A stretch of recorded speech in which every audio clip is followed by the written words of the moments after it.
অসৎ উদ্দেশ্যে নুসরাতের জবানবন্দি ভিডিও করে ছড়িয়ে দেওয়ার অভিযোগে ফেনীর সোনাগাজী থানার সাবেক ওসির বিরুদ্ধে করা মামলা পিবিআইকে তদন্তের নির্দেশ দিয়েছেন আদালত।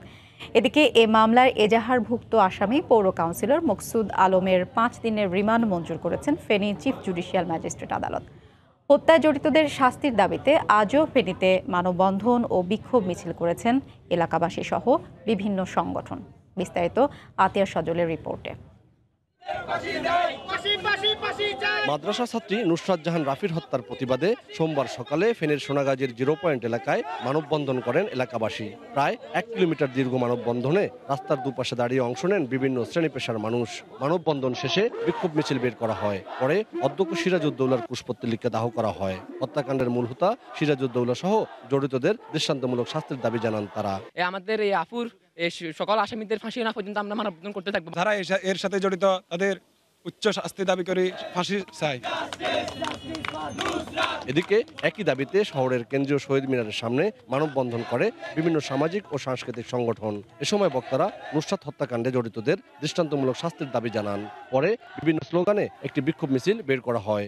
আমার বোন নুসরাতকে যারা নৃশংসভাবে হত্যা করেছে তাদের সবাইকে ফাঁসিতে ঝুলাতে হবে। অতি দ্রুত দৃষ্টান্তমূলক দেশের সর্বোচ্চ শাস্তির দাবি জানাচ্ছি। কোন ছাত্রী যাতে হয়রানি শিকার না হয়, কোন নির্যাতন শিকার না হয়, কোন ইফতিজিংয়ের শিকার না হয়। নুসরাত হত্যা মামলার এজাহারভুক্ত আসামি সোনাগাজীর পৌর কাউন্সিলর মকসুদুল আলমের 5 দিনের রিমান্ড মঞ্জুর করেছেন আদালত। দুপুরে চিফ জুডিশিয়াল ম্যাজিস্ট্রেটের আদালতের বিচারক শরাফুদ্দিন আহমেদ এই রিমান্ড মঞ্জুর করেন। মাকসুদুল আলম নিজে তার পক্ষে শুনানি করেছেন। উভয় পক্ষকে শুনানি করে মামলার গুরুত্ব বিবেচনা করে মাকসুদ আলমকে 5 দিনের পুলিশ রিমান্ড মঞ্জুর করেছে। আমরা নুসরাতের পরিবারকে সর্বোচ্চ সহায়তা দেওয়ার জন্য আমরা সিদ্ধান্ত নিয়েছি এবং আসামি পক্ষে ফেনী আইনজীবী সমিতির কোনো সদস্য যেন মামলা না চালায় সেজন্য আমরা অনুরোধ করেছি। গত 6 এপ্রিল সোনাগাজী ইসলামিয়া ফাজিল মাদ্রাসায় আলেম পরীক্ষার্থী নুসরাত জাহান রাফিকে আগুনে পুড়িয়ে হত্যার চেষ্টা করা হয়। চিকিৎসাধীন অবস্থায় 9 এপ্রিল মারা যায় সে। আতিয়া সজল, সময় সংবাদ, ফেনী। নুসরাত জাহান রাফি হত্যার প্রতিবাদে ফেনী শহরের কেন্দ্রীয় শহীদ মিনারের সামনে মানববন্ধন করছে বিভিন্ন সংগঠন। এই মুহূর্তে সেখানে আছেন রিপোর্টার আতিয়া সজল। সরাসরি চলে যাচ্ছি তার কাছে। সজল। হাফসা, আপনি যেমনটি বলছিলেন, আমি এখন রয়েছি ফেনীর কেন্দ্রীয় শহীদ মিনার প্রাঙ্গণ, যেখানে আজ সকাল থেকেই, শুধু সকাল থেকে বললে ভুল হবে, আজকে নুসরাত জাহান রাফি মারা যাওয়ার পর থেকেই এই জায়গাটিতে বিভিন্ন সংগঠন দিনব্যাপী এবং অনেক সময় রাতেও আমরা দেখি একের পর এক বিভিন্ন সংগঠন এসে তারা মানববন্ধন করছে, তারা এখানে বিক্ষোভ করছে, বিভিন্ন ধরনের কর্মসূচি করছে। এই ধরনের কর্মসূচি একের পর এক চলেই আসছে।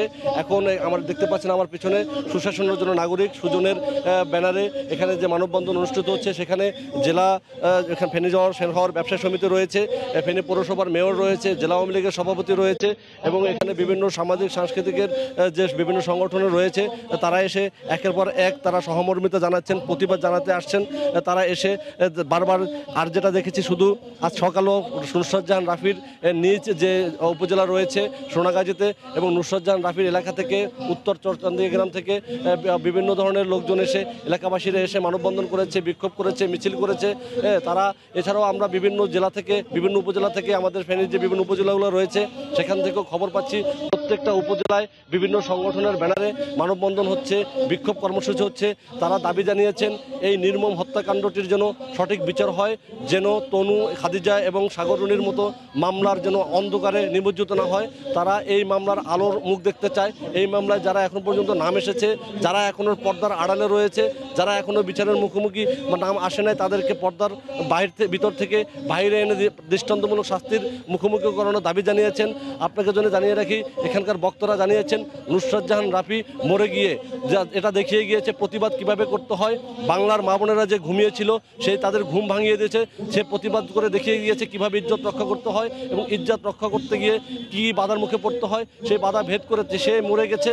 সে তার এই আত্মত্যাগ এদেশের নারীরা তার যেভাবে রেখে গেছেন, বিভিন্ন মহিষী নারী যেরকম বিভিন্ন ক্ষেত্রে অবদান রাখে, ঠিক তেমনি নুসরাত জাহান রাফি শুধু একটি নামই নয়, এই নামটি একটি প্রতিবাদের অগ্নিশিখা এবং সেই অগ্নির আগুনে ছড়িয়ে পড়ুক এবং এই অগ্নির আগুনে দেখে যত শিক্ষা প্রতিষ্ঠান রয়েছে, যারা বিভিন্নভাবেই এভাবে যৌন নির্যাতন প্রতিনিয়ত হচ্ছে অথচ প্রকাশ পাচ্ছিল না, আজকে তারা এই ঘটনার প্রতিবাদে এবং এই ঘটনার সাথে যারা জড়িত তাদের দোষীদেরকে যদি দৃষ্টান্তমূলক শাস্তি দেওয়া হয়, হয়তো ভবিষ্যতে এই ধরনের নুসরাত জাহান রাফির মতো আত্মত্যাগ আর কাউকে দিতে হবে না বলে এখানকার বক্তারা দাবি করেছেন।